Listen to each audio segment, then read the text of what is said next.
नमस्कार दोस्तों, स्वागत है आपका। दोस्तों आज के इस वीडियो में आप सबको बताने वाले कि अगर आप बिहार राज्य के निवासी, अगर आप बिहार में अपना खुद का बिजनेस व्यापार स्टार्ट करने वाले, यदि आपके पास में पैसे की कमी है तो आप बिहार सरकार की तरफ से जो 2 योजनाएं चल रहा है, इस योजना का लाभ लेकर के आप अपना बिजनेस को स्टार्ट कर सकते हैं, जिसमें कि लघु उद्यमी आता है और उद्यमी योजना आता है। तो लघु उद्यमी 2025 का जो आवेदन था वो क्लियर हो चुका है और उद्यमी योजना के लिए रजिस्ट्रेशन बहुत ही जल्द स्टार्ट होने वाला है, जो कि 1 से 2 महीने में स्टार्ट होने वाला है। तो इस वीडियो में आप सबको बताने वाला हूँ कि उद्यमी योजना में यदि आप अपने फिर अपने परिवार में किसी भी सदस्य का रजिस्ट्रेशन करना चाहते हैं, इस योजना का लाभ लेना चाहते हैं, तो कौन कौन सा डॉक्यूमेंट आप सबको रेडी करके रखना चाहिए, बना करके रखना चाहिए, ताकि जैसे ही आवेदन स्टार्ट होगा तो आप सबसे पहले अपना आवेदन करवा पाए। क्योंकि जैसे रजिस्ट्रेशन का डेट स्टार्ट होता है तो 15 से 20 दिनों का ही डेट रहता है और आपका आवेदन करने में बहुत ज़्यादा लेट हो जाता है, शायद सही तरीके से वर्क नहीं करता, आपका डॉक्यूमेंट बनाने में ही लेट लग जाता है, जिसके कारण आप इस योजना से वंचित रह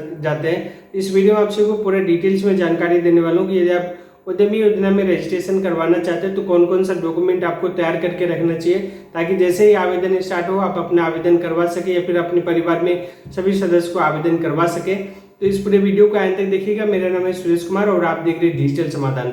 तो दोस्तों, लघु उद्यमी योजना और उद्यमी योजना परिवार के कोई भी एक ही सदस्य में आप अपना जो आवेदन कर सकते हैं। इस योजना में आवेदन करने के लिए आप जो सबसे पहले बिहार राज्य का नागरिक होना चाहिए, आपके आधार कार्ड पे बिहार का पता होना चाहिए, आपका आधार कार्ड जो है अपडेट होना चाहिए, आपके आधार कार्ड में मोबाइल नंबर जुड़ा हुआ रहना चाहिए।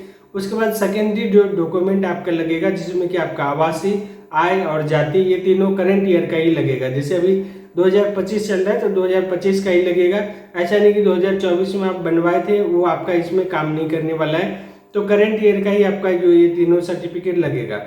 उसके बाद फिर आपका जो एजुकेशन सर्टिफिकेट है वो भी आपका कम से कम 12th पास होना चाहिए। उसके अलावा आपका जो है एक बैंक अकाउंट लगेगा। बैंक अकाउंट किसी भी आप बड़े बैंक का दीजिएगा, सीएसपी वगैरह का नहीं लगेगा। यदि आपके पास में ये सब डॉक्यूमेंट नहीं है दोस्तों, यदि आपके पास में जाति आवासीय आय सर्टिफिकेट नहीं है तो सबसे पहले आपको अप्लाई करवा लेना है। आवासीय, आय और जाति आप खुद से भी कर सकते हैं, अपने मोबाइल फोन से भी, फिर किसी भी साइबर कैफे में जाकर के, फिर अपने अंचल में जाकर के बनवा सकते हैं। जैसे ये तीनों डॉक्यूमेंट आपका रेडी हो जाता है, आपको अपने आधार कार्ड को अपडेट कर लेना है, मोबाइल नंबर, ईमेल आईडी को भी उसमें ऐड करवा देना है, कंपलसरी होता है। एक बैंक अकाउंट आपको ओपन करवा लेना है। यदि आपके पास में बैंक अकाउंट पहले से है तो कोई दिक्कत नहीं, अगर नहीं है तो आप खुलवा लीजिएगा। आपको ध्यान रखना कि सीएसपी का नहीं होना चाहिए, नहीं तो फिर आपको पैसा वगैरह निकासी में दिक्कत हो जाएगा।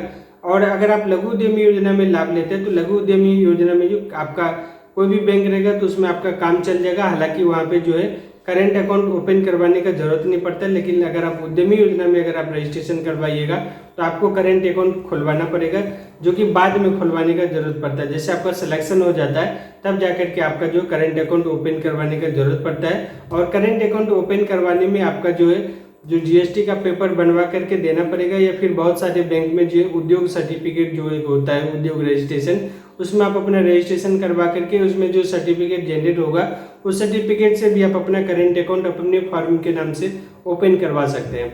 दोस्तों, लघु उद्यमी योजना में यदि आप रजिस्ट्रेशन करना चाहते हैं तो 2025 के लिए बिल्कुल बंद हो चुका है, क्योंकि इसका जो फाइनल लिस्ट था वो जारी कर दिया गया है। आप जो लघु उद्यमी योजना में यदि आप लाभ लेना चाहते हैं तो 2026 में स्टार्ट होगा, यानी कि मार्च से अप्रैल तक में, जनवरी से लेकर के मार्च अप्रैल तक में इसका जो है आवेदन होता है। तो उसके लिए आपको जो कंपलसरी डॉक्यूमेंट होता है जाति, आवासीय, आय, और उसमें मेन रोल होता है आय प्रमाण पत्र का, जो कि आपका 12×6=72, यानी कि 72,000 से नीचे का आपका वार्षिक इनकम होना चाहिए। उससे ज्यादा का आपका आय प्रमाण पत्र बनेगा तब आपका आवेदन ही नहीं होगा। अगर आप आवेदन किसी तरीके से कर भी देते तो आपका आवेदन रिजेक्ट हो जाएगा। उसमें क्वालिफिकेशन का उतना ज्यादा मैटर नहीं करता है, लेकिन अगर आप 10th पास रहते हैं तब भी आप कर सकते हैं, अगर आप 10th से नीचे हैं तब भी आप कर सकते हैं। अगर कि 2 लाख रुपए 3 किस्तों में दिया जाएगा और आपको ये 100% सब्सिडी होता है, 2 लाख रुपए में 1 भी रुपये आपको रिटर्न नहीं करना पड़ता है। अगर आप उद्यमी योजना का लाभ लेते हैं तो उसमें आपको 10 लाख रुपए मिलता है।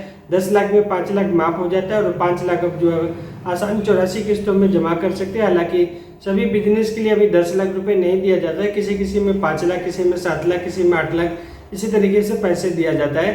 तो इस दोस्तों आप सभी को बताया कि किस तरीके से आप जो है उद्यमी योजना और लघु उद्यमी योजना में भाग ले सकते हैं, कैसे आप इस योजना का लाभ ले सकते हैं। इस योजना में यदि आप लाभ लेना चाहते हैं तो कौन कौन सा डॉक्यूमेंट आपको तैयार करके रखना चाहिए, साथ ही साथ जो भी आपका एजुकेशन सर्टिफिकेट है, आधार कार्ड है, और जो भी आप जाति, आवासीय, आय प्रमाण पत्र बनवाइएगा, सभी में आपका नाम सेम रहना चाहिए और जो आपका 10th 12th का सर्टिफिकेट है, जो आधार कार्ड है, ये तीनों चीज़ में आपका जो डेट ऑफ बर्थ है वो बिल्कुल मैच करना चाहिए। अगर नहीं है कहीं से भी, अगर आपको कुछ कमी लग रहा है तो अभी बहुत ज़्यादा समय है, समय रहते हुए आप जो अपना इन सभी डॉक्यूमेंट को अपडेट करवा लीजिए, चेंज कर लीजिए, तब जाकर के आप अप्लाई कीजिएगा और आपको इस योजना का लाभ मिलेगा। हालांकि जो ये लक के ऊपर डिपेंड करता है, क्योंकि लॉटरी सिस्टम के माध्यम से ही नाम का सिलेक्शन किया जाता है, तब जाकर के आपको इस योजना का लाभ दिया जाता है। यदि आपका इस योजना में नाम आ भी जाता है तब भी जाकर के अगर आपका किसी तरीके का डॉक्यूमेंट में अगर कुछ मिस्टेक होता है तब आप जो है इस योजना से वंचित रह सकते हैं।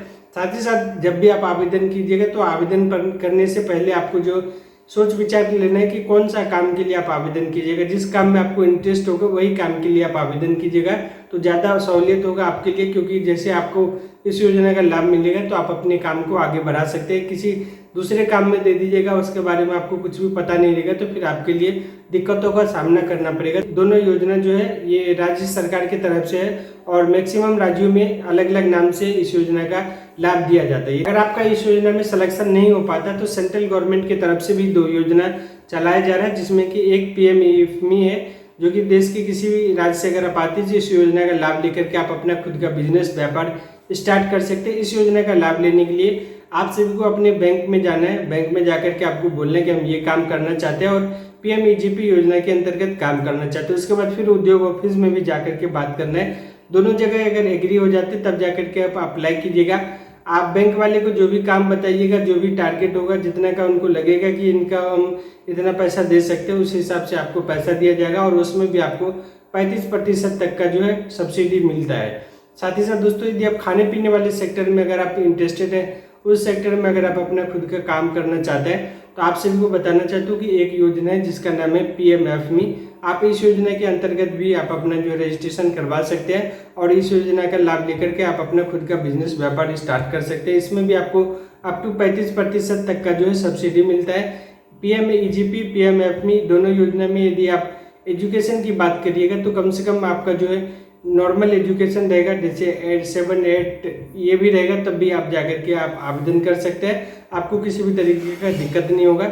लेकिन जो भी डॉक्यूमेंट बताए वो डॉक्यूमेंट आपको लगभग लगता है, जैसे कि जाति आवासीय आय प्रमाण पत्र हो गया।